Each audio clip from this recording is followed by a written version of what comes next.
하나님의 말씀 함께 보시겠습니다. 오늘 우리에게 주시는 하나님의 말씀은 요한복음 15장 4절에서 6절 말씀입니다. 요한복음 15장 4절에서 6절 말씀을 봉독하겠습니다. 내 안에 거하라, 나도 너희 안에 거하리라. 가지가 포도나무에 붙어 있지 아니하면 스스로 열매를 맺을 수 없음 같이 너희도 내 안에 있지 아니하면 그러하리라. 나는 포도나무요 너희는 가지라. 그가 내 안에 내가 그 안에 거하면 사람이 열매를 많이 맺나니 나를 떠나서는 너희가 아무것도 할 수 없음이라.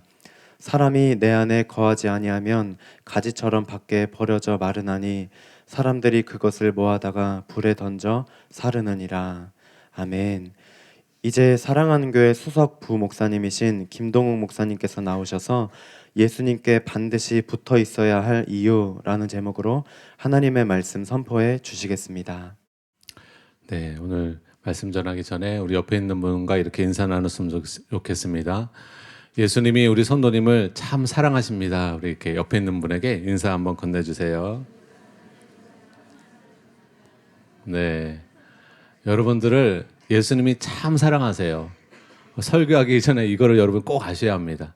그래서 여러분 오늘 예수님의 크신 은혜 받으시기를 축복합니다.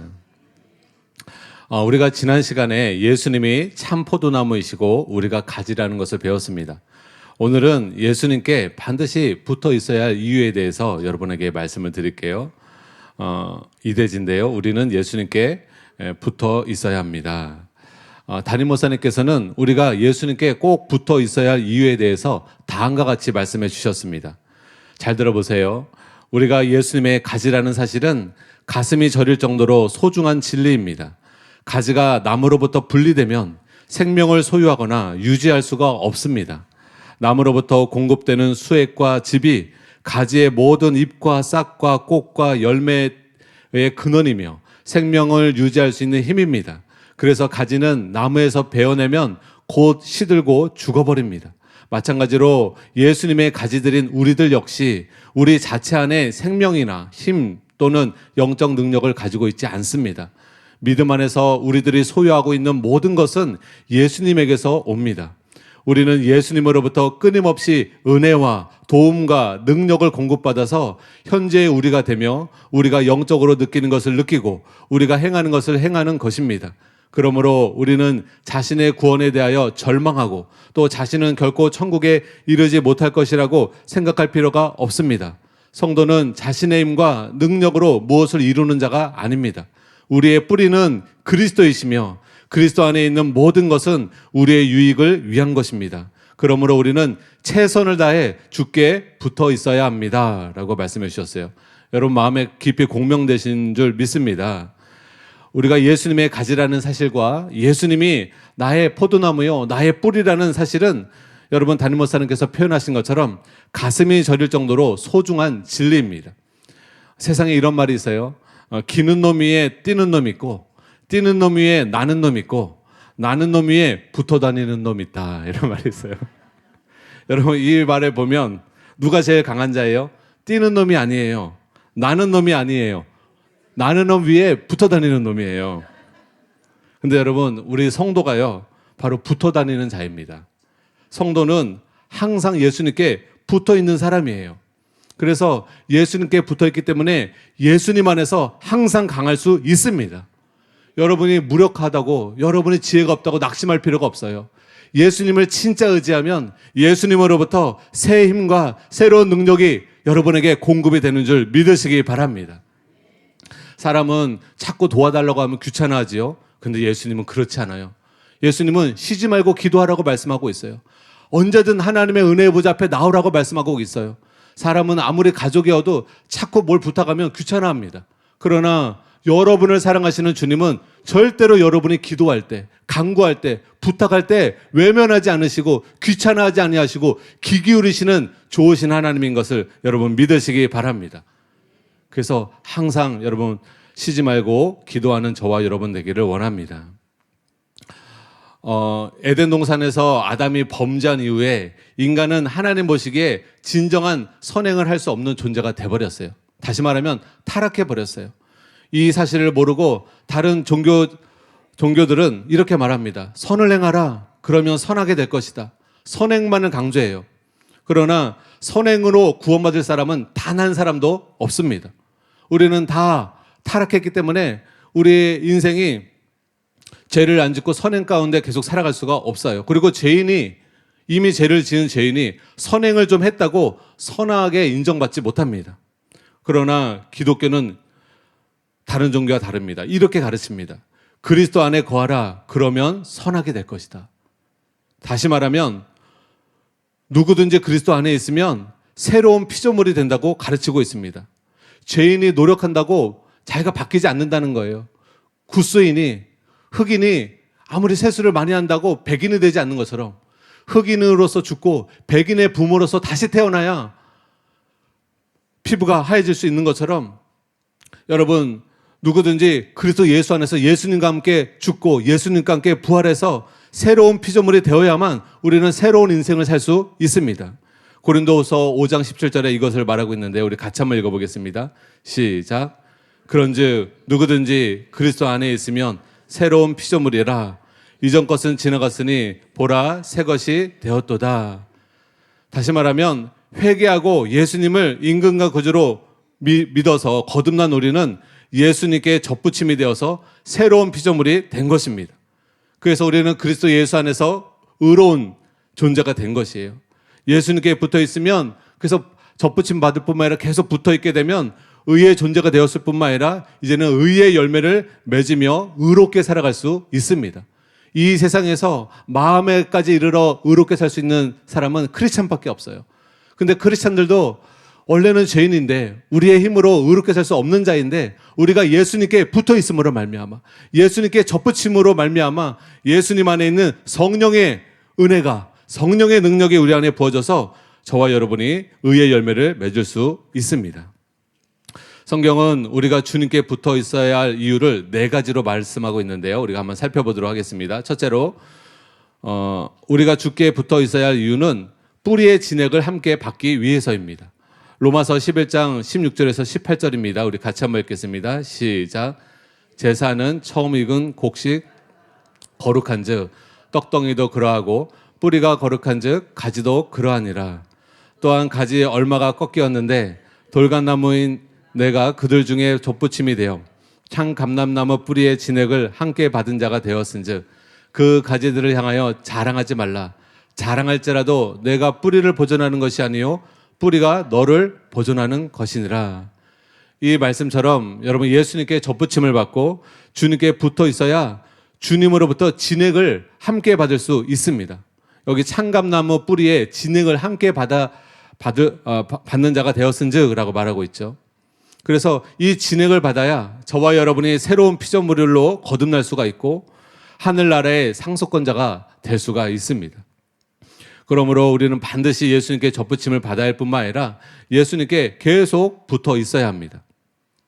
둘째로 예수님께 계속 붙어 있어야 할 이유는 영적으로 성장하기 위함입니다. 사도행전 11장 22절에 보면 이런 말씀이 있어요.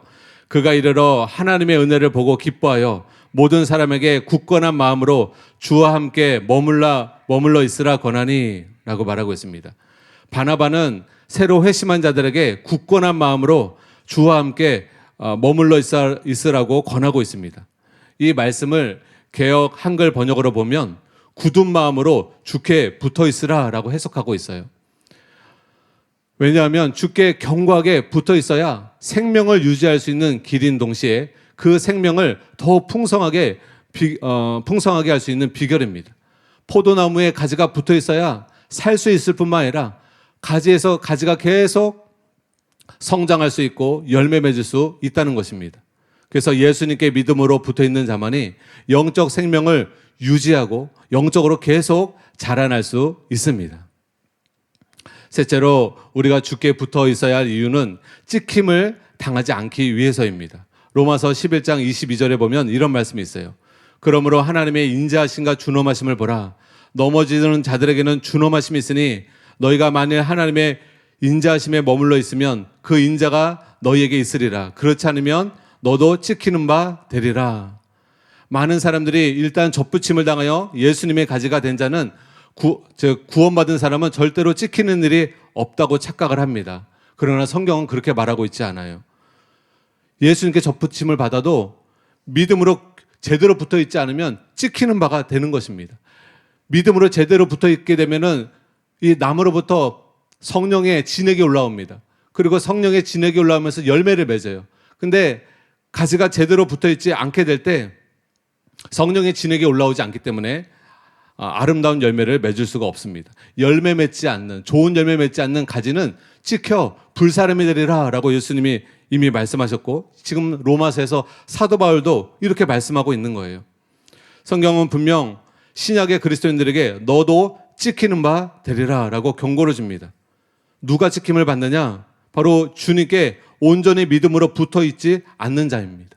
그래서 한때 믿음을 갖고 있는 게 중요한 것이 아니라 여러분 죽는 그날까지, 예수님이 다시 오시는 그날까지 끝까지 믿음 가운데 거하시는 여러분 되시기를 예수님의 이름으로 축복합니다. 예수님을 아주 여러분 마음을 다해서 끝까지 의지하셔야 돼요. 믿고 의지하고 믿음으로 순종하는 저와 여러분 되시기를 바랍니다. 셋째로 한번 따라해 볼까요? 여러분은 죽은 가지입니까? 아니면 살아있는 가지입니까?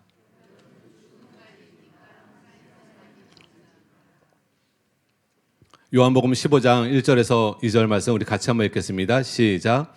나는 참 포도나무요 내 아버지는 농부라. 물은 내게 붙어 있어 열매를 맺지 아니하는 가지는 아버지께서 그것을 제거해 버리시고, 무릇 열매를 맺는 가지는 더 열매를 맺게 하려 하여 그것을 깨끗하게 하시느니라. 여러분, 예수님께 붙어 있는 모든 가지가 다 열매를 맺는 것이 아니에요. 이 말씀처럼 어떤 가지는 예수님께 붙어 있어도 열매를 맺지 못합니다. 그러면 왜 열매를 맺지 못할까요? 그 이유 중에 하나는 가지가 죽어 있기 때문에 그렇습니다. 가지가 죽어 있으면 나무에 붙어 있어도 수액이 흐르지 않기 때문에 열매를 못 맺는 것입니다. 그래서 어떤 사람은 예수님께 붙어 있을지라도 산믿음, 진짜 믿음이 아니라 산믿음이 아니라 죽은 믿음, 가짜 믿음을 가지고 있기 때문에 영혼이 죽어 있고, 따라서 예수님께 붙어 있을지라도 수액이 그 속에 흐르지 않는 거예요. 성령이 그 사람 영혼에 흐르지 않는 거예요. 그래서 성령의 열매, 좋은 열매, 아름다운 열매를 맺을 수가 없는 것입니다. 이 야고보서 기자가 이것을 잘 설명하고 있는데요. 믿음도 진짜 믿음이 있고 하나님이 인정하시는 참 믿음이 있고 가짜 믿음이 있습니다. 여러분은 가짜 믿음이 아니라 바른 믿음, 참 믿음을 갖게 되시기를 바랍니다. 야고보서 2장 17절 26절 말씀만 우리 같이 한번 읽어볼게요. 시작. 이와 같이 행함이 없는 믿음은 그 자체가 죽은 것이라. 26절. 영혼 없는 몸이 죽은 것 같이 행함이 없는 믿음은 죽은 것이니라. 여러분, 죽은 것은 힘이 없어요. 능력이 없습니다. 살아있는 믿음이, 진짜 믿음이 우리를 구원하게 하고 변화시키고 거룩하게 합니다. 열매 맺게 합니다. 그러나 행함이 없는 믿음, 죽은 믿음이요. 죽었기 때문에 행함이 표출되지 않는 거예요. 죽어있기 때문에 사랑이 나타나지 않는 거예요. 죽었기 때문에 역사하지 않는 거예요. 그래서 저와 여러분이 거짓 믿음이 아니라 참 믿음으로 예수님께 붙어 있을 때 예수님의 수액이 우리 안에 계속 흘러서 하나님이 원하시는 열매를, 아름다운 열매를 맺을 수가 있습니다. 그러면 어떤 믿음을 우리가 가져야 바른 믿음일까요? 바른 믿음은 도대체 무엇일까요? 지옥으로 가는 크리스천들 담임 목사님의 저서에 보게 되면 믿음은 크게 세 가지 요소로 되어 있다고 말씀하고 있습니다. 첫째로 지적 요소가 있고, 둘째로 선택적 요소가 있고, 셋째로 의탁적 요소가 있다고 말씀하고 있어요. 믿음은 이 세 가지 요소로 구성되어 있다고 말합니다. 이 중에 지적 요소는 예수님의 복음 진리를 밝히 이해하고 인정하는 것을 가리키고요. 또 선택적 요소는 예수님을 나의 구주와 임금으로 내 마음에 모셔드리고 이제는 그분의 뜻대로 살기로 진실한 마음으로 결심하는 것을 말합니다. 마지막으로 의탁적 요소는 나의 내적 부패를 극복하고 실제적으로 순종하는 삶을 살기 위해 죄에서 자유를 주시는 주님의 능력을 믿고 예수님을 온전히 의지하는 것, 이것을 가리킵니다. 이 중에서 세 번째 요소인 의탁적 요소가 실제로 예수님, 참 포도나무 되시는 예수님으로부터 우리가 수액, 성령을 공급받을 수 있는 믿음입니다. 그러므로 앞에 두 가지 요소도 중요하지만 궁극적으로 중요한 것은 바로 세 번째 요소인 의탁적 요소예요. 믿음의 세 번째 요소인 의탁적 요소는 무엇을 말하느냐? 구체적으로 바로 예수님을 온전히 의지하는 마음을 말하는 것입니다. 이것을 성경에서는 겸손이라고도 표현합니다. 예수님을 온전히 의지하는 마음, 이것이 바로 겸손인데요.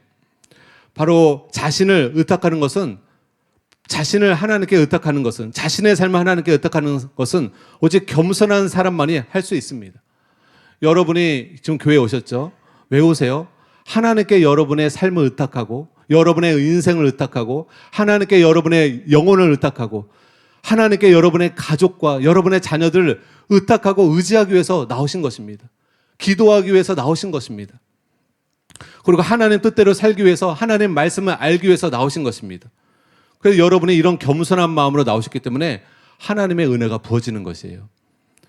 감사한 것은 이제 여자 성도님들하고 이렇게 이야기할 때가 있는데요. 신방 가서 얘기하게 하면 제2예배에 남편분이, 아내분은 제1예배를 드리고 남편분은 제2예배를 드리시는 분들이 많더라고요. 근데 아내분이 그런 얘기를 하시는 거예요. 목사님, 저희 남편이 제2예배를 다니면서 점점 은혜를 받고 변화되고 있어요. 믿음이 자라나고 있어요. 그래서 얼마나 감사한지 몰라요. 남편이 만족해하며 다니고 있습니다 라고 하시더라고요. 근데 그것은 제가 칭찬드릴 만한 일이 아니라 하나님께 영광을 돌려야 할 일입니다. 왜냐하면 그 은혜를 주시는 것은 하나님이기 때문에, 믿음을 주시는 것은 하나님이기 때문에. 근데 그 남편 성도님도 칭찬을 들어야 돼요. 왜냐하면 하나님이 이 시간에 은혜를 주고 싶어도요, 교만한 사람은 은혜를 못 받습니다.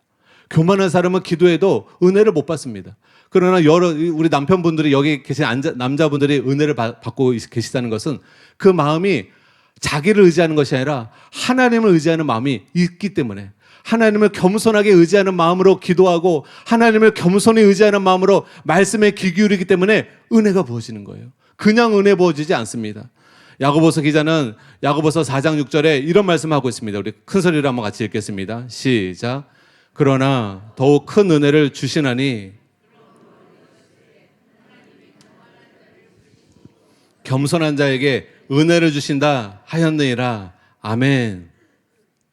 여러분, 이것은 성경의 구약 창세기서부터 계시록의 지하수처럼 흐르는 진리의 말씀이에요. 하나님은 겸손한 자와 함께 하시고, 겸손한 자를 은혜를 베푸시고, 겸손한 자를 높여주십니다.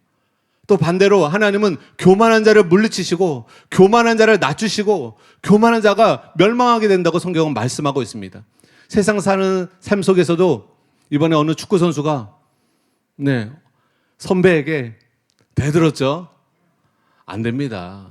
10년 선배에게 그러면 안 됩니다. 교만한 것이에요. 여러분, 우리가 이 세상을 창조하신 하나님이 계십니다. 부모를 공경해야 돼요. 여러분, 10계명 중에 1계명부터 4계명은 하나님을 향한 계명이고, 5계명부터 10계명은 이웃을 향한 계명인데, 사람을 향한 계명인데, 제일 첫 번째 사람을 향한 계명이 뭐예요? 부모를 공경하라예요. 너를 낳아준 부모를 공경하라. 그런데 하나님 아버지는 이 세상을 창조하시고 우리 영혼의 아버지이십니다. 그러므로 얼마나 우리가 더 공경하는 마음으로 살아야 하겠습니까? 얼마나 겸손히 하나님을 섬기며 순종하며 따라야 하겠습니까? 그럼에도 불구하고 여러분, 하나님을 의지하지 않는 사람이 너무나 많아요. 하나님은 없다고 주장하는 사람들이 너무나 많아요. 너무나 마음 아픈 사실입니다. 그래서 하나님은 교만한 자를 물리치시고 겸손한 자에게 은혜를 주시기 때문에 교회 안에는요, 대부분 겸손한 사람들이 많습니다. 그리고 겸손한 사람들이 은혜를 받고 믿음이 쑥쑥 자라나요. 여러분이 심령이 더 겸손해져서 하나님의 더 큰 은혜 받게 되시기를 예수님의 이름으로 축복합니다. 사도 바울이 나의 나 된 것은 하나님의 은혜로 된 것이라고 말했어요. 사도 바울이 사울에서 바울 되고 정말 교회를 핍박하던 자에서 교회를 세우는 자로 정말 기독교에 어마어마한 하나님의 사람으로 등극을 했는데, 그것이 자신의 지혜와 자신의 능력 때문이 아니라 하나님이 주시는 은혜로 그렇게 변화될 수 있었다고 말하고 있는 것입니다. 그런데 이런 사도 바울을 변화시켰던 그 은혜가 우리에게도, 우리가 심령을 겸손하게 해서 하나님을 의지하면 그 은혜가 우리에게도 부어질 수 있다는 것입니다. 위대한 신학자 조나단 에드워즈는 이런 말을 했습니다. 나는 그리스도께 나아가 그분의 구원을 받고 심령의 가난함을 얻으며 자신을 비우고 겸손히 그분만을 높이며 그리스도 안에서 그리고 그리스도로부터 자라기 위하여 생각하기를 좋아한다. 즉 그것은 그리스도 안에 계신 하나님을 나의 전부로 삼고 하나님의 아들에 대한 믿음에 의해서 그분께 대한 겸손하고도 진정한 신뢰의 삶을 사는 것을 말한다라고 말했습니다. 이와 같이 자신을 비우고 겸손히 그리스도만을 높이며 겸손하게 예수님만을 신뢰하는 삶, 이것이 기독교 신앙의 핵심입니다. 기독교 신앙의 핵심이에요. 기독교 신앙의 핵심은 믿음인데요. 믿음의 가장 궁극적인 요소가 겸손입니다.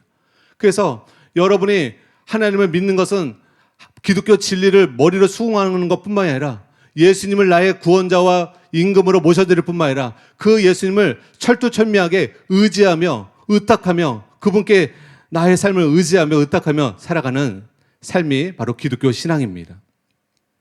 그런 의미에서 하박국 선지자가 겸손을 참된 믿음의 가장 기본적이고 본질적인 요소로 제시하고 있습니다. 그게 하박국 2장 4절에 나와 있는데요. 우리 같이 한번 읽어보겠습니다.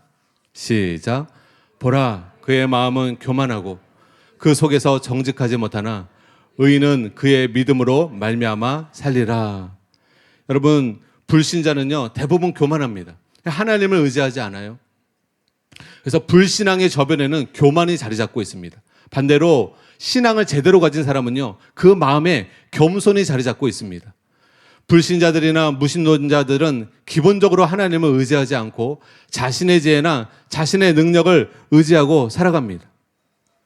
저희 막내 아들이 요즘 이제 열심히 학원 공부를 열심히 하고 있는데 옆에 그 친한 분이 어른이 계시는데 그 어른분이 자꾸 그런 얘기를 한대요. 사람은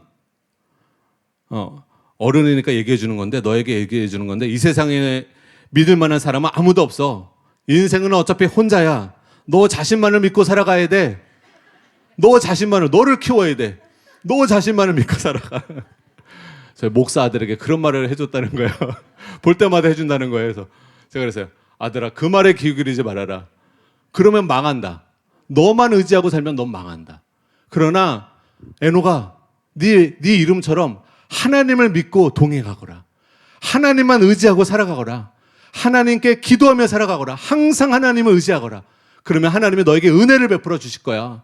그러면 너에게 하나님이 호의를 베풀어 주실 거야. 하나님이 너와 동행해 주실 거야. 그러니까 그 아저씨 말에 귀 기울이지 말고 아빠의 말에 귀 기울이고 하나님을 의지하는 삶을 살아가거라 라고 말을 해주었습니다. 여러분, 세상에 너무나 많은 사람들이 자기를 의지하고 삽니다. 자기 머리를 의지하고 자기 주먹을 의지하고 자기 힘을 의지하고 살아요. 어리석은 겁니다. 여러분, 대자연 앞에 인간이 얼마나 무력한지요. 여러분 한번 생각해 보세요. 자연을 보세요. 대자연입니다. 하나님의 스케일을 보세요. 우주를 보세요. 우주의 크기와 사람의 크기를 비교해 보세요. 우리는 점에도 불과하지 않는 존재입니다. 너무나 작은 존재예요. 그래서 우리 자신을 의지하고 산다는 것은 너무나 어리석은 삶입니다. 저와 여러분이 하나님을 의지하고 하나님과 동행하는 삶 살아가게 되시기를 예수님의 이름으로 축복합니다. 겸손이라는 것은 무엇이냐? 자신이 의뢰하고 있는, 자신이 신뢰하고 있는 것을 내려놓는 것이고, 참된 겸손은 자기 비하가 아니라 영적인 눈이 밝아져서 하나님이 우리를 보시는 것처럼 자기 자신을 있는 그대로 하나님의 눈으로 보게 될 때 우리는 마음이 겸손해집니다. 즉, 인간은요, 성경에 말하고 있어요. 모두 타락한 존재라고 말하고 있어요. 다 50보 100보예요. 진짜 회개하고 거듭나고 새로운 피조물이 된 사람은 마음까지도 변화되지만 세상에서 의인이다 죄인이다 서로 말할 때 세상 사람들은, 저희도 예수님 믿기 전에도 마찬가지고요, 인간은 다 타락한 존재라고 말하고 있습니다. 인간은 만물보다 거짓되고 심히 부패한 마음을 가졌다고 말씀하고 있습니다. 그래서 여러분, 노아의 홍수 심판 때 보면 그 시대에 노아와 노아 가족 외에는, 하나님을 경외했던 노아와 노아 가족 외에는 다 부패했잖아요. 다 그 마음이 악했다고, 계획까지도 악했다고 성경은 말씀하고 있습니다. 그러므로 누구든지 자기의 내적 영적인 상태를 있는 그대로 직시하고 인식하게 될 때 우리 안에 교만이 깨지게 되고 하나님 앞에 겸손한 마음이, 가난한 마음이 생기게 되는 것입니다. 그러면 이렇게 겸손해지기만 하면 모든 문제가 다 해결될까요? 그렇지는 않습니다. 다 그 다음 단계로 전진해 나가야 돼요. 그 다음 단계는 무엇이냐? 나의 부족을 깨닫고, 나의 무력함을 깨닫고, 내 힘으로 하나님 뜻대로 살 수 없다는 것을 깨닫고, 주님께 대한 신뢰의 단계로 들어가야 합니다. 그게 마가복음 10장 26절에서 27절에 아주 잘 묘사되어 있어요. 우리 같이 한번 읽어보겠습니다. 네, 시작. 제자들이 매우 놀라 서로 말하되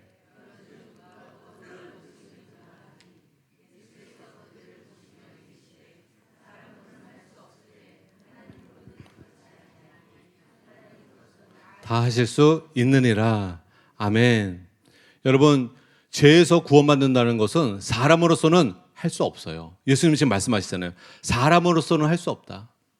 구원의 문제는요, 우리의 영혼이 거듭나는 거, 우리의 영혼이 거듭나고 구원받는 이 일에 있어서 우리의 힘으로, 우리의 선행으로 구원받을 수 없습니다. 그래서 신앙생활은 제일 첫 번째가 뭐예요? 사람으로, 내 힘으로 구원받을 수 없다. 내 선행으로 구원받을 수 없다. 여기서부터 시작이에요. 자신이 할 수 있다고 믿는 사람은 스스로를 믿는 자이지 주님을 믿는 자가 아닙니다. 그래서 자신의 내적 부패와 도덕적 무능, 영적 파산을 처절할 정도로 절감해야 돼요. 내 힘으로는 변화되지 않는구나. 내 결심과 내 노력과 내 고행과 어떠한 수행으로도 역부족이구나. 나는 이 죄를 이길 수가 없구나. 이 내 안에 있는 타락한 본성은 내가 물리칠 수가 없구나. 극복할 수가 없구나. 이것을 깨닫고 주님 앞에 나와서 주여 나를 불쌍히 여기소서, 나는 죄인으로서이다 라고 절규하는 위치에까지 와야 그 사람이 소망이 있는 것입니다. 그런데 이것이 필요한 일이지만 여기에서 머물면 안 돼요. 빛과 어둠의 영적 전쟁이라는 책을 쓴 릭 조이너는 그 책에 보면 예수님이 릭 조이너에게 이렇게 말씀하셨습니다. 제가 읽어드리겠습니다. 내 스스로의 자신감을 잃어버리는 것은 좋은 일이다. 그러나 내가 내 자신에 대한 자신감을 잃는 것만으로는 충분하지 않다. 그 빈자리에다 나에 대한 신뢰로 채우지 않으면 그것은 오직 불안으로 이어질 뿐이다 라고 말씀하셨어요. 이처럼 나의 부정, 내가 부족해요, 나는 무력해요, 내 힘으로 변화될 수 없어요, 거기서 끝나면 안 돼요. 그러나 주님은 나를 변화시킬 수 있어요. 주님은 나를 새롭게 할 수 있어요. 주님은 나를 구원하실 수 있습니다. 주님은 나를 치유하실 수 있고, 주님은 나를 의의 길로 인도하실 수 있고, 주님은 내 평생의 선하심과 인자심으로 나를 축복하실 수 있으십니다. 여러분, 주님을 의지하는 단계로 반드시 나아가야 되는 줄 믿으시기 바랍니다. 아까 그 마가복음 말씀처럼요, 하나님으로는 그렇지 아니하니 하나님으로는 다 하실 수 있느니라. 이 단계로 반드시 나아가셔야 합니다. 그래서 여러분이 인생에서 내가 부족함을 느끼니까 염려하는 거예요. 나는 질병을 못 이기는데, 나는 염려의 생각을 못 이기는데, 두려운데, 힘든데. 근데 여러분, 그럴 때 성경에서는 빌립보서 저자가 뭐라고 말하고 있어요? 너희는 아무것도 염려하지 말고 오직 모든 일에 기도와 간구로 너희 구할 것을 감사함으로 하나님께 아뢰라 라고 말씀하고 있어요. 모든 일이에요. 여러분, 염려가 찾아올 때, 두려움이 찾아올 때 여러분 그냥 그것을 받아들이지 말고 모든 일에 여러분 하나님께 믿음으로 기도하시기 바랍니다. 여러분, 시간만 나면 의지하시기 바랍니다. 여러분, 하나님은요, 여러분이 간절한 기도를 반드시 들어주세요. 여러분이 간절히 주님을 의지하며 기도하는 것을 물리치지 않으세요. 그 기도를 기뻐하십니다. 그래서 1시간 정해놓고 기도하는 것도 중요하고요. 위대한 하나님의 사람 스미스 위그스워스는 30분마다 기도했다 하더라고요. 30분이 딱 시간을 정해놓고 일을 하다가도 30분이 되면 짧게라도 1, 2분이라도 주님을 놓치지 않으려고 또 기도하고, 간절히 기도하고, 또 일을 하다가도 잠깐 또 주님을 의지하고. 저도 요즘 막 훈련하고 있어요. 멍 때리지 않고 멍 때리는 시간에 기도하는 거예요. 왜 멍 때리냐? 딴짓하지 마라. 기도해라. 제 영혼에게 제가 그렇게 말하면서 시간만 나면 요즘 기도하고 있어요. 화장실에서도 기도하고. 아빠 왜 그래? 제가 이제 눈 뜨고도 기도하거든요. 그게 그냥 벽 보고 기도하는 거예요. 하나님. 아들이 이상해. 아빠 뭐 하세요? 아빠 왜 멍 때려? 멍 때리는 게 아니다. 아빠 지금 기도하는 거다. 수시로 기도해요. 여러분, 지금은 수시로 기도할 때입니다. 쉬지 말고 기도할 때입니다. 여러분 수시로 하나님을 의지하고 기도하시기 바랍니다. 하나님이 여러분을 도우실 수 있다고 믿고 의탁하고 의지하고 기도하시기 바랍니다. 반드시 하나님의 은혜가 여러분 마음 안에 부어집니다. 제가 달라지는 걸 느껴요. 수시로 기도하니까 달라져요. 하루하루가 달라요. 삶의 승리가 있어요. 제 마음에 평강이 넘치고 제 심령에 은혜의 열매가 맺혀지고 있어요. 그래서 저는 여러분에게도 꼭 권합니다. 여러분 그냥 시간이 주어지면 속으로 기도하세요. 주님, 기도는요, 기도의 핵심이 뭐예요? 간절함입니다. 믿음과 간절함. 하나님이 나를 도우실 것을 믿고 마음으로 간절히 기도하는 거예요. 소리 내서 기도해도 좋지만 사람이 있을 경우 소리 안 내고도 기도할 수 있잖아요. 주님 하고 여러분이 주님 나를 불쌍히 여기소서, 주님 나를 도와주소서 진실한 마음으로 여러분이 기도할 때 하나님이 그 기도를 들으시고 여러분과 함께 하시고 여러분에게 은혜를 베풀어 주실 줄 믿으시기 바랍니다. 그러므로 여러분 이 단계는 죄에서 우리를 자유케 하시는 주님의 능력을 믿고 신뢰하는 단계입니다. 우리는 반드시 이 단계로 도약해야 해요. 근데 신뢰하는 단계에서 끝나는 것이 아니라 지금 말씀드린 것처럼 하나님께 기도하는 단계로 나아가셔야 돼요. 처음에는 뭐라고 말씀드렸죠? 내 부족을 느끼는 거예요. 내 힘으로 안 된다는 것을 느끼는 거예요. 깨닫는 거예요. 내가 무력하다는 것을 깨닫는 거예요. 내 힘으로 죄를 이길 수 없다는 것을 깨닫는 거예요. 사람마다 다 자기의 구멍이 있어요. 사람마다 약점이 있어요. 그 단점이 있어요. 자기의 약점, 자신의 단점, 자신의 구멍을 자신의 힘으로 메꿀 수 없다는 것을 깨닫는 거예요. 그리고 주님만이 내 연약함을 온전케 하실 수 있다는 것을 신뢰하고 의지하는 거예요. 그리고 기도하는 단계로 나아가셔야 하는 것입니다. 그러면 죄의 결박이 끊어지고 여러분의 영혼이 자유케 되어진다고 성경은 말씀하고 있습니다. 에스겔서 36장에 보게 되면 새 언약에 대해서 말씀하고 있어요. 그러면서 마지막에 그 새 언약을 믿을 뿐만 아니라 그 약속의 말씀이 성취될 수 있도록 기도해야 된다라고 에스겔서 36장 37절에 말씀하고 있는데 우리 같이 한번 읽어보겠습니다. 네, 시작. 주 여호와께서 이같이 말씀하셨느니라. 그래도 족속이 이같이 자기들에게 이루어 주기를 내게 구하여야 할지니라. 새 언약을 믿을 뿐만 아니라 예수 그리스도를 메시아를 믿을 뿐만 아니라 그 예수님께 믿음으로 기도해야 된다고 말씀하고 있는 거예요. 요한복음 4장 10절에도 예수께서 대답하여 이르시되 내가 만일 하나님의 선물 또 내게 물 좀 달라 하는 이가 누구인 줄 알았다면 내가 그에게 구하였을 것이요 그가 생수를 내게 주었으리라. 예수님께 나아가서 구하는 것까지 나아가야 생수를 얻을 수 있다는 거예요. 성령을 얻을 수 있다는 거예요. 예수님의 뿌리로부터 진액을 얻을 수 있다는 것입니다. 사도행전 2장 21절에 이런 말씀이 있어요. 누구든지 주의 이름을 부르는 자는 구원을 받으리라 하였느니라. 여러분 정말 주님을 의지하는 마음으로 전심으로 하나님을 부르잖아요. 그러면 하나님 반드시 여러분 가운데 임하십니다. 여러분 그 미국의 펜사콜라 브라운스빌 처치에 부흥사였던 스테판 힐 목사님을 잘 아실 거예요. 그 목사님은 원래 마약 중독자였어요. 죄 중에 가장 중독이 심한 것이 마약입니다. 그래서 마약을 끊지 못해서 2번이나 감옥에 수감이 되셨어요. 그분의 자서전에 보면 그분이 이 죄수복을 입고 가슴에 그 죄수 번호까지 단, 수감 번호까지 단 그 사진이 있습니다. 얼굴이 이렇게 부었어요. 마약을 많이 해가지고. 이런 분이 목사님이 방문해가지고 예수님의 복음을 전한 거예요. 이분의 마음이 가난해진 거예요. 마약 중독에서 벗어날 수 없다고 깨달았어요. 이렇게 내 인생은 망하는구나 깨달았는데 예수님의 복음을 듣게 된 거예요. 예수님이 자기를 구원할 수 있다고 목사님이 말씀해 주신 거예요. 그래서 이분이 목사님이 가신 후에 그 전도지를 붙잡고 읽으면서 예수님을 부르기 시작했어요. 절박한 마음으로 예수님, 예수님, 예수님 계속 감옥에서 예수님을 찾았어요. 간절히 찾았어요. 그랬더니 예수님이 영광으로 능력으로 스테파닐 목사님에게 임재해 주셔서 스테파닐 목사님은 그때 구원받게 되신 것입니다. 감옥에서 마약 중독자에서 마약을 끊고 하나님의 사람으로 부흥사로 변화된 것입니다. 그리고 그렇게 변화된 그분이 그 펜사콜라 브라운스빌 3년 반의 부흥의 주역이 되신 거예요. 사랑하는 여러분, 여러분이 얼마나 타락했든지 상관없어요. 여러분의 상황이 얼마나 어렵든지 상관없어요.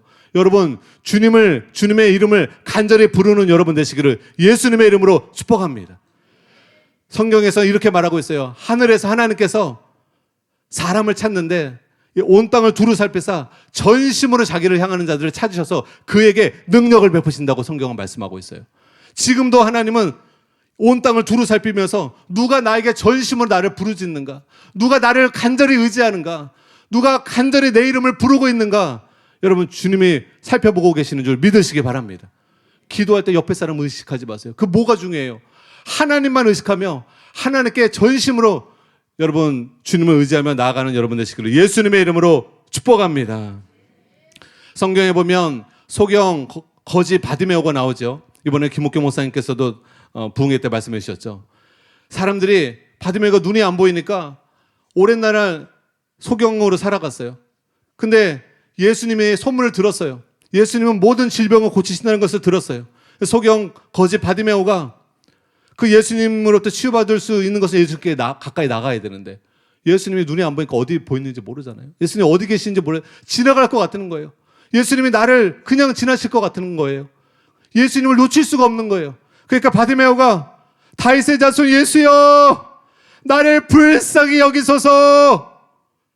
사람들이 큰 소리 내지 말라고 막 꾸짖었어요. 잠잠하라고 꾸짖었어요. 근데 바디메오는 그럴 수 없는 거예요.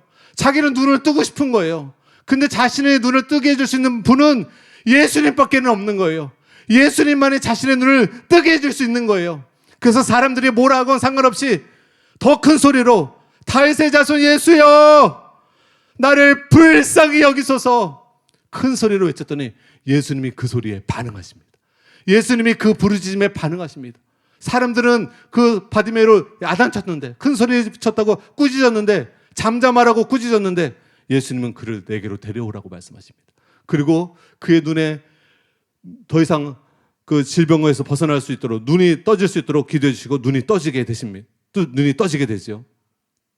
사랑하는 여러분, 이처럼 우리의 부족과 우리의 연약함을 가지고 여러분이 주여 나를 용서하소서, 나를 죄의 결박에서 풀어놔 자유케 하소서, 나를 구원하여 주소서, 나를 치유하여 주소서, 나를 제발 도와주시옵소서, 우리 가정을 간절히 주님 도와주시옵소서. 여러분 주님께 간절히 부르짖으면 여러분 신약에 구약에 나와 있는 것처럼 하나님은 그 부르짖음에 응답하시는 줄 믿으시기 바랍니다. 너는 내게 부르짖으라 내가 내게 응답하겠고 크고 비밀한 일을 내게 보이리라 하나님 약속하셨어요. 여러분 이 나라가 저 부산까지 밀려 들어갔잖아요. 공산 북한이 쳐들어와서 저 부산까지 밀렸잖아요. 그때 부산까지 밀렸으면 이제 남한까지 다 공산화가 될 뻔했잖아요. 근데 여러분 아시는 것처럼 그 부산의 모든 목사님들, 전사님들, 장로님들, 권사님들, 집사님들이 금식하며 하나님께 매달렸습니다. 하나님 이렇게 이 나라 망하지 않게 하소서. 여기 부산까지 밀리면 이제 끝입니다. 공산화가 완전히 되는 것입니다. 하나님 이 나라 살려주소서. 하나님 이 민족 살려주소서. 금식하면서 간절히 기도할 때 미국의 트루먼 대통령이 원래는 맥아더 장군을 복귀하려고 하라고 했는데 맥아더 장군이 그것을 제대로 못 들었는지 그것을 듣고도 강행했는지 몰라도 인천 상륙 작전을 강행합니다. 근데 여러분 아시는 것처럼 그것이 성공 확률이 5,000분의 1이에요. 인천 상륙 작전의 그 확률이. 근데 그 5,000분의 1의 성공 확률을 뚫고 성공합니다. 그래서 이 나라가 이렇게 보존되는 줄 여러분 믿으시기 바랍니다. 맥아더 장군도 감사한 일이지만 그때 수많은 목사님들과 장로님과 권사님들이 목숨 놓고 기도한 거예요. 이제 목숨을 거는 거예요. 하나님 외에는 도와줄 수 있는 게 없는 거예요. 하나님께 의지하고 절박하게 기도한 것입니다. 사랑하는 여러분, 하나님께 절박한 마음으로 기도하는 여러분 되시기를 예수님의 이름으로 축복합니다. 마치 오늘이 마지막 기회인 것처럼, 오늘이 마지막 하루인 것처럼 간절히 여러분 기도하는 여러분 되시기를 예수님의 이름으로 축복합니다. 이에 대해 유명한 설교자 로이드 존즈는 다음과 같은 말을 했습니다. 그리스도 안에 거한다는 것은 쉬지 않고 기도하는 것이다 라고 말했어요. 그러므로 우리는 구원받아 예수님의 가지가 된 후에도 항상 예수님께 기도해야 합니다. 그래서 많은 열매를 맺음으로 하나님께 영광을 돌려야 합니다. 이제 결론의 말씀을 드리도록 하겠습니다. 그리스도를 따르려면 자기를 부인하는 삶을 살아야 돼요. 선한 싸움을 싸워야 합니다. 여러분 치유받는 것도 중요해요. 여러분 가정에 필요가 채워지는 것도 중요해요. 근데 가장 중요한 건 여러분의 영혼입니다. 여러분의 영혼. 그래서 이 믿음의 선한 싸움을 싸워서 이기는 자만이 천국에 들어갈 수 있는 거예요. 끝까지 믿음으로 승리하는 자가 천국에 들어갈 수 있는 것입니다. 그래서 사도 바울도 날마다 자기의 몸을 쳐서 복종시켰다라고 고백을 하고 있는 것입니다. 이 믿음의 선한 싸움이 쉽지가 않아요. 성령의 열매를 맺느냐, 육신의 열매를 맺느냐, 이것이 중요합니다. 근데 내 안에 있는 교만과 혈기와 정욕과 탐심과 원한 등 이런 갖가지 죄악들과 싸울 때, 내 힘만으로 싸울 때는 그 죄들을 이겨낼 수가 없어요. 그리고 죄에게 져서 침몰할 수밖에 없습니다. 그러나 베드로가 여러분 무리를 걷다가 파도를 보았을 때 자기를 집어삼키려는 그 성난 파도만을 보고 있을 때 물속에 빠졌죠. 그러나 베드로가 주님만 바라보고 걸을 때는요, 물에 빠지지 않았어요. 무리를 걷게 되었어요. 여러분, 이 세상에 험난한 풍랑이 여러분에게 닥쳐온다 하더라도요, 예수님만 의지하고 예수님만 바라보면 여러분이 나가게 될 때 침몰하지 않을 수 있고 무리를 걸을 수 있게 되는 줄 믿으시기 바랍니다. 여러분, 성경에 보면 이스라엘 백성들이 불뱀에 물렸어요. 그래서 불뱀에 물려서 너무 고통스럽고 죽어가고 있었어요. 그런 상황에서 독기운이 온몸에 퍼지고 있는 그런 상황에서 모세를 통해서 장대 위에 뭐를 달라고 하셨어요? 노뱀을 달라고 하셨어요. 그리고 불뱀에 물린 사람들에게 저 노뱀을 바라보라고 했어요. 근데 노뱀을 바라본 사람마다 다 치유를 받았어요. 노뱀을 바라보지 않은 사람은 치유받지 못했지만 노뱀을 바라본 사람은 치유를 받았어요. 그 노뱀이 무엇을 상징하는 것입니까? 예수 그리스도를 상징하고 있는 것입니다. 예수님을 의지하고 예수님을 바라보는 그들은 죄에서 구원케 될 수 있고 변화될 수 있고 온전케 될 수 있습니다. 그래서 우리는 예수님을 바라보는 것이 너무나 중요해요. 히브리서 12장 2절 말씀 우리 같이 한번 읽겠습니다. 시작. 믿음의 주여 온전케 하시는 이인 예수를 바라보자. 여러분, 예수님 안에 하나님의 생명의 충만함이 그 안에 다 있습니다. 하나님의 충만과 지혜와 능력이 예수님 안에 충만하게 다 있어요. 그래서 우리가 예수님께 온전히 믿음으로 붙어 있게 되고 예수님을 계속 믿음으로 기도하고 예수님을 바라보고 예수님을 찾고 예수님을 의지하면 예수님 안에 있는 그 충만한 은혜가 우리 안에 흘러 들어와서 우리가 변화됩니다. 우리가 매일매일 변화될 수 있습니다. 여러분이 열매 맺을 수 있습니다. 의의 열매 맺을 수 있습니다. 거룩한 열매 맺을 수 있습니다. 사랑의 열매 맺을 수 있습니다. 그래서 저희도 예수님처럼 거룩하게 이 땅에서 살고 온전하게 살아갈 수가 있습니다. 찰스 프라이스는 이에 대해 다음과 같은 말을 했습니다. 우리는 예수님으로부터 온 능력 이외에 다른 것으로는 효과적으로 그리스도인의 삶을 살 수가 없다라고 말하면서 연이어 이런 말을 했습니다. 정구는 빛을 발해야 합니다. 이것이 정구의 존재 목적이며 이 목적을 위해서 정구를 삽니다. 정구는 모양이나 크기가 가지각색이고 밝기도 다양합니다. 그런데 빛을 발하는 것이 정구의 목적이긴 하나 정구 그 자체로는 아무것도 할 수 없습니다. 정구를 사서 책상 위에 올려놓고 빛을 내기를 기대한다면 실망하고 말 것입니다.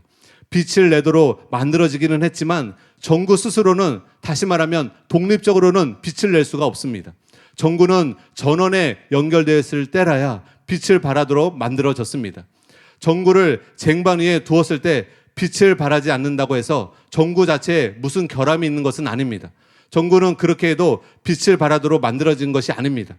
우리가 정구에 대해 마땅히 해야 할 일을 할 때, 즉 그것을 정구를 소켓에 끼우고 전기가 통하게 했을 때 비로소 빛을 발할 수 있습니다. 라고 말하고 있습니다.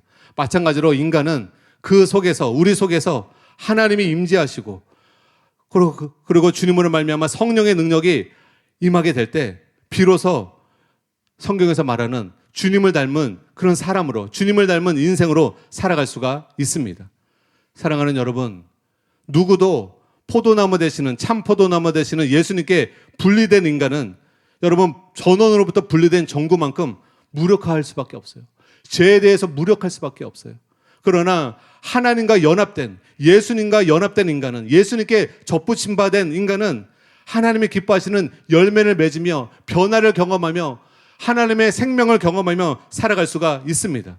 그러므로 전구가 소켓에 꽂아져고 전기가 통하는 것이 중요한 것처럼 여러분이 예수님의 포도나무, 참 포도나무 대신 예수님께 믿음으로 붙어있게 되시기를 예수님의 이름으로 축복합니다.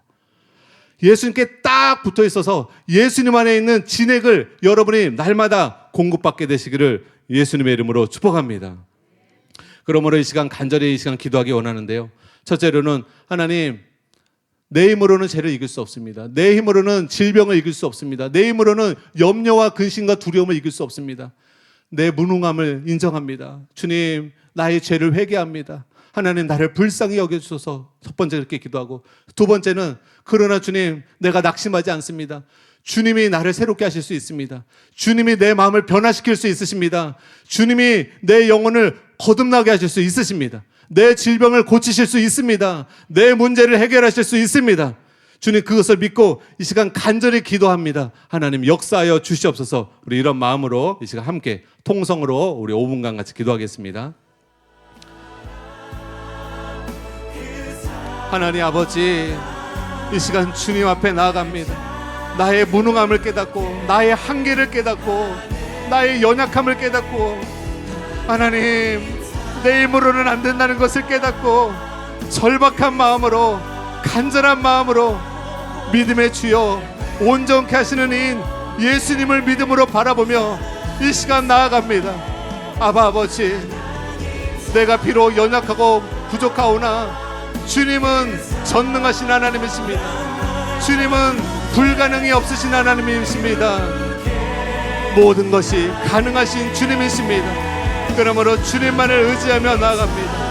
아버지, 소경 바디메오가 주 예수여, 다윗의 자손 예수여, 나를 불쌍히 여기소서 예수님께 간절히 부르짖었던 것처럼 주님, 이 시간 우리께 간절히 부르짖기 원합니다. 다윗의 자손 예수여, 나를 불쌍히 여겨주소서. 이 죄에서 나를 건져주소서. 이 질병에서 나를 건져주소서. 이 두려움과 염려에서 나를 건져주소서. 내 마음을 새롭게 하여 주시고 평강을 더하여 주시옵소서. 주님, 포도나무 되신 예수님, 성령의 진액이 우리 안에 흘러들어오기 원합니다. 성령의 진액이 우리 안에 흘러들어오기 원합니다. 성령의 열매 맺기 원합니다. 하나님의 원하시는, 기뻐하시는 삶을 살아가기를 원합니다. 도와주소서. 주님, 도와주소서. 여러분, 간절히 기도하세요. 소리 높여 기도하세요. 하나님이 여러분을 도와주기 원하십니다. 여러분 한 분 한 분 다 어려움이 있잖아요. 여러분에게 기도 제목이 있잖아요.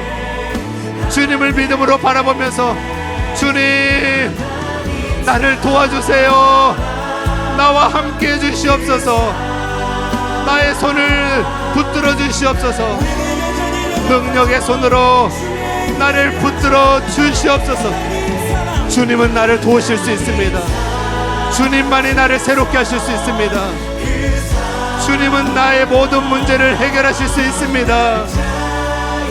아버지, 도와주시옵소서. 모든 위경에서 우리를 건져주시옵소서. 모든 환난에서 나를 건져주시옵소서. 너는 내게 부르짖으라, 내가 내게 응답하겠고 내게 크고 은밀한 일을 내게 보이리라 말씀하신 주님, 우리가 하나님께 부르짖습니다. 우리가 하나님께 부르짖습니다. 우리가 하나님께 부르짖습니다. 아바 아버지여,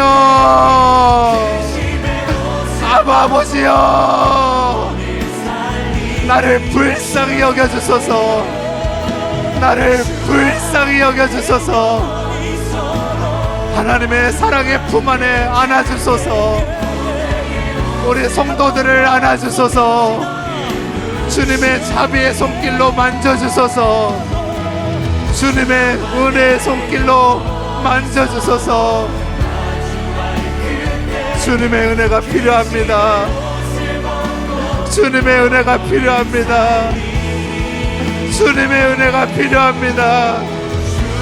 내 힘으로 죄를 이길 수 없고, 내 힘으로 미움을 이길 수가 없고, 내 힘으로 사랑할 수가 없고, 내 힘으로 질병을 이길 수가 없습니다. 내 힘으로 근심 걱정을 이길 수가 없습니다. 아무것도 염려하지 말고 오직 모든 일에 기도와 간구로 너희 구할 것을 감사함으로 하나님께 아뢰라 말씀하신 주님, 이제 염려하지 않겠습니다. 걱정하지 않겠습니다. 기도하겠습니다. 하나님을 의지하고 기도하겠습니다. 주님의 말씀을 믿고 기도하겠습니다. 끝까지 믿음으로 기도하겠습니다. 쉬지 말고 기도하겠습니다. 시험에 들지 않도록 기도하겠습니다. 사랑하는 주님, 사랑하는 주님, 우리가 힘들 때마다 기도하게 하소서. 고통당할 때마다 기도하게 하소서. 마음이 위축될 때마다 기도하게 하소서. 그리고 주님, 기도할 때 우리에게 임재하여 주시옵소서. 하나님 자비의 손길로 함께하여 주시옵소서. 은혜의 손길로 함께하여 주시옵소서. 하나님, 우리를 불쌍히 여겨 주시옵소서. 우리를 불쌍히 여겨 주시옵소서. 우리를 불쌍히 여겨 주시옵소서.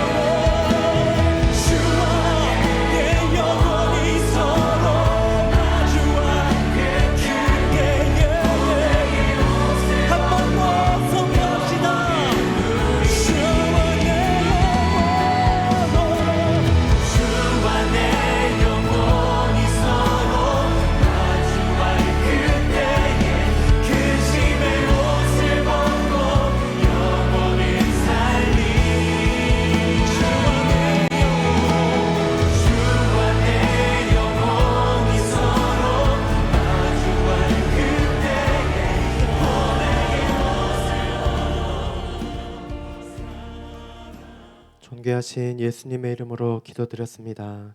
아멘.